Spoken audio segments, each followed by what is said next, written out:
বিষয়টা বোঝা বিজেপি দলটা কেমন। বিপ্লব কুমার দেবকে 4 বছরের মাথায়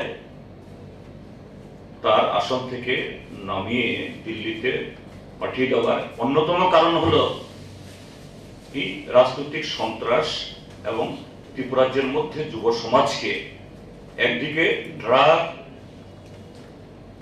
অন্যদিকে এই রাজনৈতিক মাফিয়াতে ইয়ে করার মধ্য দিয়ে এখানকার টোটাল পরিস্থিতি পলিউট করার জন্য।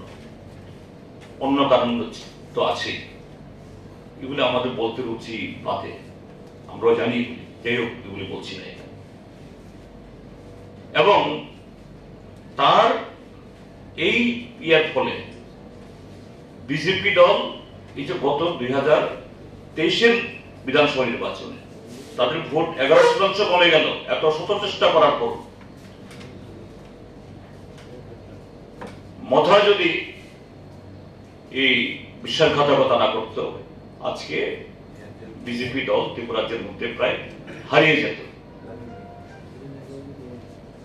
তো এখান থেকে বিজেপি একটু শিক্ষা নিয়েছে, কিন্তু শিক্ষা নিলেও ভালো শিক্ষা গ্রহণ করে দেশকে ভালো পথে পরিচালনা করার এরকম মানসিকতা বিজেপির মধ্যে নেই। এখন দেখলো গত 1 বছরের এই শাসনে বিজেপি দল আরো বেশি জনগণের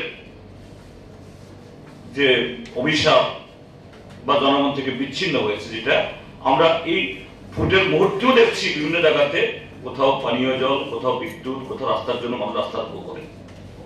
তাদের বিজেপি দল দেখলো যে না, ওই রাস্তাতেই ওই বাইক বাহিনী এদেরকে যদি আবার একটু কাজে না লাগানো যায়, তাহলে প্রদ্যোৎ মানিক্য কিছু তাদের হাত ধরলেও দুটি